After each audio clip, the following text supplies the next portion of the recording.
Bueno, y ahora en resumen latinoamericano vamos a centrarnos especialmente en Colombia.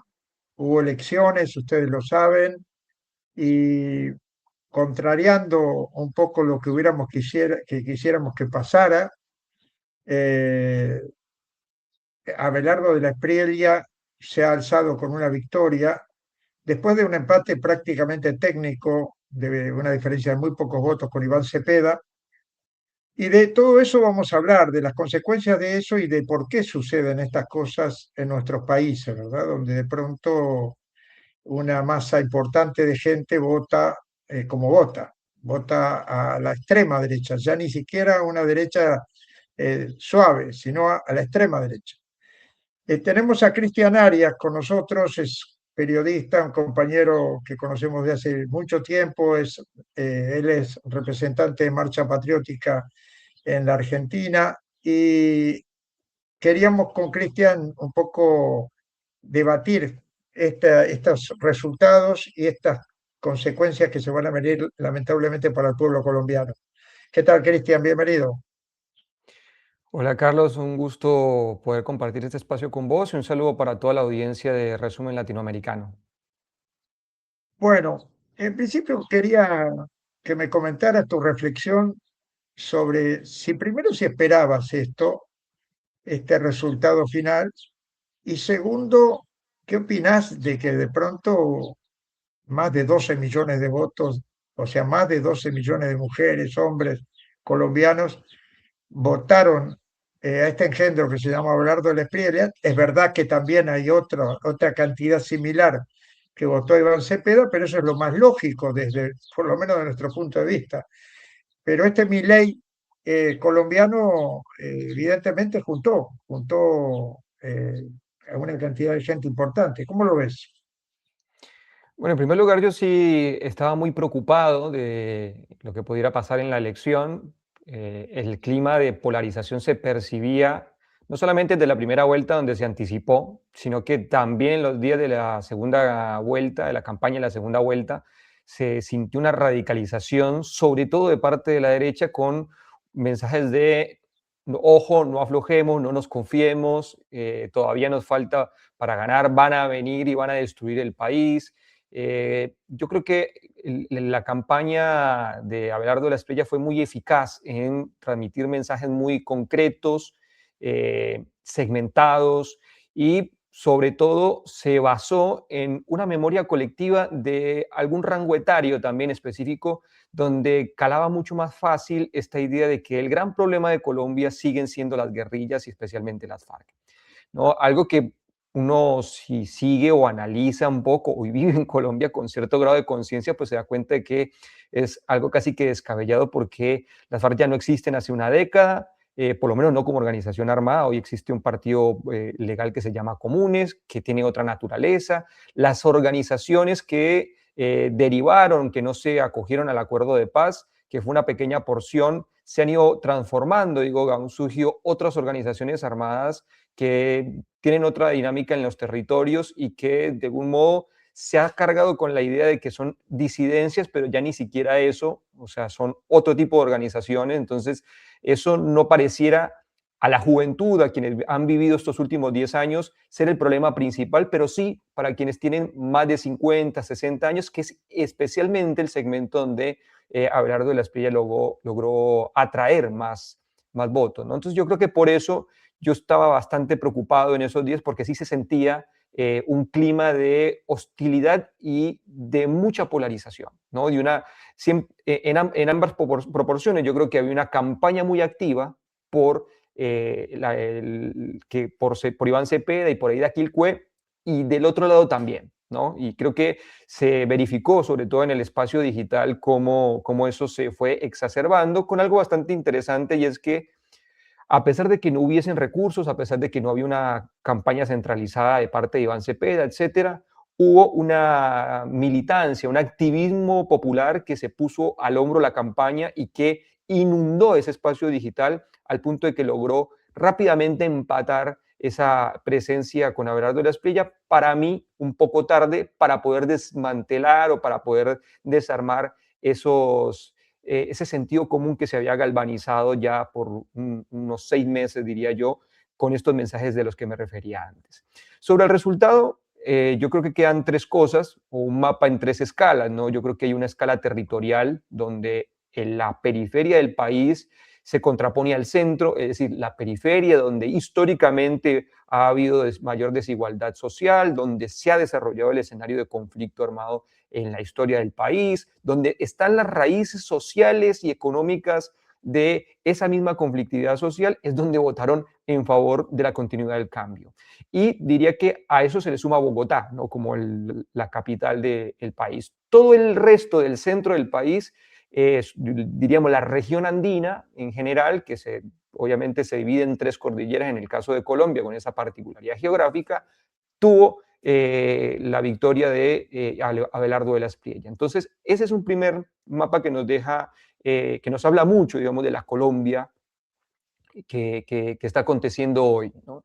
El segundo mapa o la segunda escala creo que es una escala de clase, ¿no? Los sectores de pequeños y medianos propietarios y grandes propietarios, diría yo, son quienes más se inclinaron por el discurso de Abelardo de la Espriella. Creo yo que también tiene que ver con la tercera escala que habilita esta cuestión de lo etario, ¿no? Y en cambio, los sectores populares, las clases trabajadoras, tanto del campo como de la ciudad, se volcaron a votar por Iván Cepeda. Y yo creo que esto en parte tiene que ver con las políticas sociales, programas de asistencia a la juventud, el tema de que se garantizara la gratuidad del acceso a la educación superior para los estratos 1, 2 y 3, es decir, a los sectores populares, que se incrementara el salario mínimo ostensiblemente. Recordemos que Iván Duque deja el salario mínimo en $280, Gustavo Petro lo eleva a 535, ¿no? Yo creo que esas cosas son las que vieron esos sectores populares para darle un voto de confianza a Iván Cepeda, y le sumaría la reforma laboral, aunque parcialmente, porque la reforma laboral en principio tiene un alcance limitado para los trabajadores formales. Y recordemos que Colombia es uno de los países con más alta informalidad laboral del continente, y aún así la gestión económica de Gustavo Petro disminuyó la formalidad del 58 al 55%, a contramano de todo dogma libertario, a contramano de toda la corriente latinoamericana en general. Y yo creo que el tercer caso, este que decía yo de la diferencia etaria, termina de consolidar un poco este mapa, ¿no? De tres capas, porque ciertamente también es una expectativa que la juventud, ¿no? Sea la que se vuelque por apoyar a Iván Cepeda, ¿no? Que es la que reclama algo que es muy importante para el momento que se abre, y es, uno, que hayan políticas sociales, que haya una política económica responsable que atienda las demandas de esa juventud, ¿no? Es decir, hay una especie de impugnación al neoliberalismo ahí que ya se verificaba en las protestas del 2021, donde los jóvenes fueron protagonistas, y también la implementación de los acuerdos de paz, porque ven que de la mano de eso también hay un reflejo en la economía en general. No creo que eso está comprobado que es parte del discurso de la juventud, y una juventud que se ha movilizado y que el mismo domingo a la noche, cuando empezaron a haber irregularidades en los formularios que se llenaban de las mesas de votación, salió a las calles para tratar de defender su voto. Entonces ese me parece que es un elemento que hay que tener en cuenta de cara a lo que se viene. ¿En qué sentido? En que hoy Abelardo de la Espriella, ya consagrado presidente, tiene que enfrentar por primera vez en la historia de la derecha colombiana un Congreso donde no tiene una mayoría absoluta, donde al contrario tiene como primera minoría el pacto histórico, que hay una posibilidad de negociaciones en intermedio para poder bloquear iniciativas del oficialismo en el Congreso, en la futura legislatura, y que hay una calle donde estos sectores van a estar organizados probablemente y en actividad para impedir que se desmantelen todos los derechos que se conquistaron hasta ahora. Entonces, yo con esto digo, puede haber o queda abierto el campo de disputa para una restauración del neoliberalismo de guerra, que es el que nos dejó o que sembró el uribismo, que esto es una continuación, este sería como el cuarto episodio del uribismo, ¿no? Que entre otras cosas va a ser el partido de gobierno que le va a poner toda la infraestructura política a Abelardo de la Espriella, o puede ser un empate catastrófico, un empate hegemónico. Ninguna de las dos fuerzas va a poder ejercer una hegemonía sobre el resto, y creo que ese sería el escenario, a mi modo de ver. Si bien es un escenario de alta conflictividad, es un escenario de muchas trabas para reformas, etcétera, es un escenario donde se puede resistir y acumular fuerzas para en 2030 retornar al gobierno. Y con un paréntesis, ¿no? En 2027, en octubre, va a haber un tercer round, porque son las elecciones de las alcaldías y las gobernaciones en el país, para lo cual se tiene que ir preparando desde este mismo momento el pacto histórico. Ahora, Cristian, por un lado, estos últimos días habíamos escuchado a Petro muy radical, en el sentido de, primero, denunciando el hackeo por parte de Israel, que obviamente era previsible, pero que el presidente lo destaque ya es un paso adelante. Segundo, eh, cuando esperábamos que de pronto Iván Cepeda, que lo había anunciado, que iba a resistir, que iba a desconocer, de pronto, ¿qué pasó? ¿Por qué de pronto decidió voy a aceptar el resultado? ¿Cuál es la... O sea, no había fuerza como para resistir en la calle un poco más, o tratar de buscar alguna prueba importante que demostrara que sí hubo fraude en algunos aspectos? Hay un punto que tiene que ver con lo probatorio, ¿no? Con poder tener elementos de prueba para constatar cómo se desarrolló el fraude. Yo creo que todavía tenemos ciertas limitaciones, como que estamos como el dicho que ronda mucho por ahí, de que no tengo pruebas, pero tampoco tengo dudas. Pero acá las pruebas son muy importantes, poderlas sustentar para sostenerse en esa posición, y en todo caso defender un posible triunfo del pacto histórico en esta elección. Lo que se vio en el escrutinio es que el patrón no mostraba sistematicidad en lo que tenía que ver con las planillas de E14, digamos, el conteo de los votos. Lo que sigue quedando como duda es qué pasó de antemano, qué pasó en los sistemas de transmisión, qué pasó en la registraduría, y cómo eso pudo haber afectado el resultado definitivo. También es cierto de que el Consejo Nacional Electoral y la registraduría se adelantaron a cerrar una parte de los escrutinios, y eso también sembró cierta eh, incertidumbre o cierta duda que, bueno, si esos órganos no lo permiten, lo que queda es un segundo escenario, y es, como bien decías, sostenerse en la calle. Ahora, sostenerse en la calle, ahí me parece que implica tener alguna certeza de que efectivamente, con la demostración de que ha habido un fraude, se puede dar vuelta el resultado, y segundo, que hay que confrontar con un segmento de la sociedad que me parece va también a salir a defender su victoria, y no va a ser por las buenas. Estamos hablando de un país donde hoy el presidente ha acompañado al paramilitarismo, se ha ufanado de ser amigo de los paramilitares, de haber participado incluso del respaldo de los paramilitares en el Pacto de San José de Ralito hace 20 años, de, decir que él hubiese sido un paramilitar directamente si le hubiesen pasado X cosas en su vida. Entonces yo creo que ese discurso que públicamente alimenta precisamente a sectores que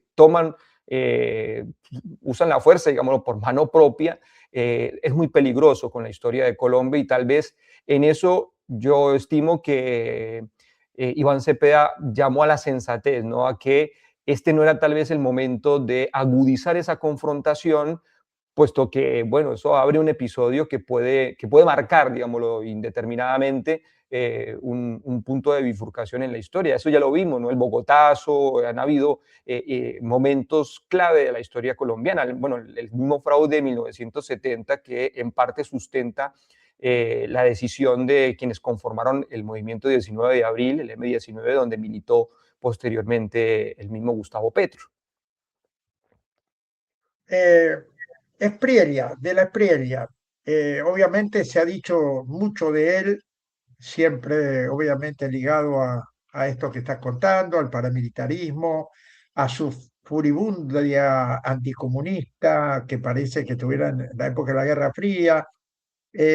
Realmente es un tipo que, aparte de la retórica, es capaz de avanzar eh, con una propuesta en la cual se sume a varios de los presidentes latinoamericanos, léase Milei, léase Santiago Peña, léase los más belicosos y neofascistas, como también como Katz.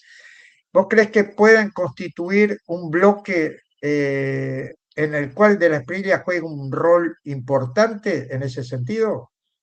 Sí, sí, sí, sin lugar a dudas. A ver, lo que creo yo es que de algún modo este empate electoral, ¿no? Lo va a condicionar en algunas medidas de gobierno, pero creo que lo más preocupante tiene que ver con el discurso público que él habilite, donde si nosotros vemos, él es la misma actitud performática de un Javier Milei, que es vociferante, que se muestra como rudo, que se muestra como altivo, disruptivo, pero esos mensajes lo que buscan es precisamente activar sectores de la sociedad que terminen de confirmar ese mensaje. Pero el Ejecutivo trata de desentenderse. El problema en Colombia es que si el presidente va a decir hay que ir contra los delincuentes y hay que acabar con el comunismo y hay que destriparlo, pues puede ser que ese mensaje lo interpreten los sectores que han experimentado el paramilitarismo, pero desde el lugar de quien lo ejecuta y empiece a actuar en contra de los sectores populares que se resistan a ese programa de regulación y privatizaciones, que es el que piensa llevar a cabo incluso con reforma laboral de por medio. Entonces yo creo que ese es el peligro que se da ahí y no me queda ninguna duda de que están en un alineamiento regional. El primer gobierno que salió a felicitar a Abelardo de la Espriella fue el gobierno de Benjamín Netanyahu, de la entidad sionista israelí. Entonces, ahí me parece que hay una correspondencia entre ese proyecto político y un alineamiento que están teniendo las derechas latinoamericanas. En un informe que hacíamos un par de semanas antes de la elección, mostrábamos cómo los distintos candidatos de lo que llaman extrema derecha o nuevas derechas en América Latina estaban permanentemente hablando en sus campañas del apoyo a Israel, algo que nunca antes se había hecho notorio y que incluso hicieran campaña con la bandera de su país y la bandera de Israel al lado. Eso es una novedad. Ahora, ¿por qué está pasando eso? Porque hay negocios de la industria militar israelí, porque hay empresas informáticas de Israel que están metidas en las campañas, que están buscando hacer negocios posteriores y entre otras porque hay un poder que está hoy también detrás del mismo Donald Trump en los Estados Unidos que tiene hoy a su principal representante sentado en la Argentina, que es el señor Peter Thiel, y que está conduciendo ese círculo de empresarios detrás del movimiento neorreaccionario, que es el que busca, en cofradía con el sionismo, establecer un nuevo sistema social, por lo menos en el hemisferio occidental, y eso lo tienen bastante claro. Y yo creo que ahí es donde está el peligro de estos personajes. ¿Cuánto ha jugado el embajador Yankee en Colombia y cuánto pesan cuando hay elecciones como estas las bases militares norteamericanas en Colombia? Porque muchas veces viste que la gente se olvida que se dan elecciones, hay candidatos de izquierda, pero de pronto miras para atrás y hay 6 o 7 bases gringas allí que están como un faro recordando de hasta aquí llegamos, cuidado. Digamos, eso pesa, ¿verdad? A nivel electoral también para una parte de la población. A ver, más que para la población, yo creo que la población no está tan atenta a esa forma de la presencia estadounidense. Yo creo que la presencia estadounidense ha logrado en Colombia establecerse de un modo que se da hasta bastante más natural, desafortunadamente. Pero esa presencia tiene múltiples caras. Yo creo que una de las caras tiene que ver con el apoyo en los medios, ¿no? Hay una presencia mediática, hay un apoyo a políticos de la extrema derecha que han establecido una tercerización de la injerencia estadounidense, o sea, son funcionales, son élites de colaboración periférica del imperialismo estadounidense en Colombia. Y ese me parece que es el gran problema, porque fueron los que viajaron a Estados Unidos a poner denuncias primero contra Gustavo Petro y luego contra el candidato Iván Cepeda. Son los que incluso tienen familiares nacionalizados estadounidenses, como el mismo Belardo de la Espriella, ojo, ¿no? Que es el primer presidente colombiano con nacionalidad estadounidense y militante del Partido Republicano, dicho explícitamente por él. Pero vamos a hablar del caso de Bernie Moreno. Bueno, Bernie, en realidad Bernardo Moreno, que es hermano de Alberto Moreno, que fue presidente del Banco Interamericano de Desarrollo por muchos años, ¿no? Y entonces esa familia que tiene esos dobles vínculos, ¿no? Dentro de ese republicanismo ultramontano de la Florida, ¿no? El republicanismo made in Florida, que es amigo de Marco Rubio, que está precisamente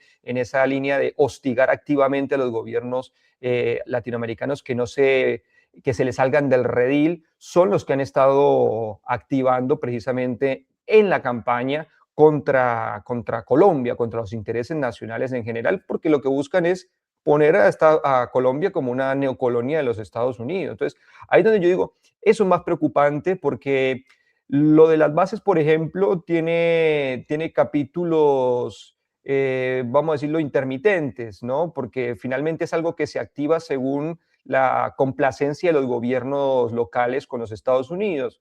El gobierno de Petro trató de mantener cierto margen, cierta diversificación de las relaciones con Estados Unidos, trató de que no se metieran tanto y hacer más bien Colombia la tarea de la interdicción y, entre otras cosas, de la extradición, que a mí me parece algo bastante preocupante que Petro sea el que tenga el récord de extradiciones hacia los Estados Unidos. Yo creo que la sesión de la Administración de Justicia es a su vez una sesión de soberanía, pero más allá de eso, creo que no hubo un acto protagónico de los militares estadounidenses en Colombia en su gobierno. Lo que nunca terminamos de saber es, por ejemplo, en qué quedaron las SFAP que habían entrado durante el gobierno de Duque, ni qué pasó, por ejemplo, con el software espía Pegasus que se adquirió de manera irregular por parte de la inteligencia policial colombiana. Yo creo que esos son los grandes problemas de la injerencia estadounidense que vienen de larga data, ¿no? En otras oportunidades hemos podido hablar incluso de lo que ha implicado el Plan Colombia para que Colombia quede subordinada a los Estados Unidos, hasta en la compra misma de armas y el adoctrinamiento, el adiestramiento militar que sigue funcionando entre ambos países. Bueno, lo último, nos quedan 3, 4 minutos. Te quería preguntar ahora sí sobre el campo popular, Marcha Patriótica, Congreso de los Pueblos, la CUT, que ya ha dicho que va a enfrentar también fuertemente a De la Espriella, más allá del Parlamento y el pacto histórico en el Parlamento. Y también incluso recordar que hay una guerrilla que sigue en operaciones, que es el ELN en Colombia, más allá de las disidencias o de las llamadas disidencias, digo. ¿Hay posibilidades de que toda esta fuerza de izquierda revolucionaria, antineoliberal, pueda darse cuenta, digo, analizando el caso argentino, lo difícil que cuesta unir a los sectores anti-Milei? ¿Ves posibilidades de que haya en el futuro una idea de unir al campo popular para enfrentar esta situación que se va a vivir con el gobierno de la Previa? Yo veo que hay una posibilidad importante, creo que se deben tramitar una serie de balances de cómo ha sido la relación entre el gobierno saliente y los movimientos sociales especialmente, porque por supuesto que los partidos más de izquierda lograron consolidarse en el marco de lo que es hoy el pacto histórico, que sería la fuerza política más importante del país, es la más votada en las elecciones legislativas, entre otras cosas, pero sí es cierto que el movimiento social y popular no tuvo el mismo grado de protagonismo en esa política y de algún modo no fue clara la forma en la que debió manejarse. Creo que fue un gran interrogante en el desarrollo. Hubo parcialmente participación, por ejemplo, en las políticas de desarrollo rural y lo que implicaba un poco la intención de una reforma agraria, de restitución de tierras, etcétera, pero en otros capítulos creo que se mantuvo más bien al margen a ese movimiento popular. Lo que sí es cierto es que hay una memoria todavía muy fresca de lo que fue, por ejemplo, la coordinación que se estableció posterior a los eventos del 2021 y que de algún modo aglutinó al gran campo popular, incluido todo lo que hoy es el pacto histórico, para que fuese una fuerza suficiente que llevara a Petro a la presidencia. Con esa memoria colectiva yo creo que es muy factible que rápidamente se ordene un gran frente antifascista, por decirlo en general. Seguramente tengo otro nombre en el caso colombiano, pero a partir de ahí sí luchar para que esa agenda de regulación, de privatizaciones, de militarización y de subordinación extranjera, por supuesto, sea resistida en las calles y con organización popular. Muy bien, Cristian Arias, de Marcha Patriótica, ha pasado por Resumen Latinoamericano, dándonos mucha información y análisis sobre lo que está ocurriendo y lo que va a ocurrir a partir de ahora en ese querido país llamado Colombia. Te agradecemos, Cristian, y seguimos en contacto. Un abrazo enorme. A disposición y un bolivariano saludo para todos y todas. Gracias.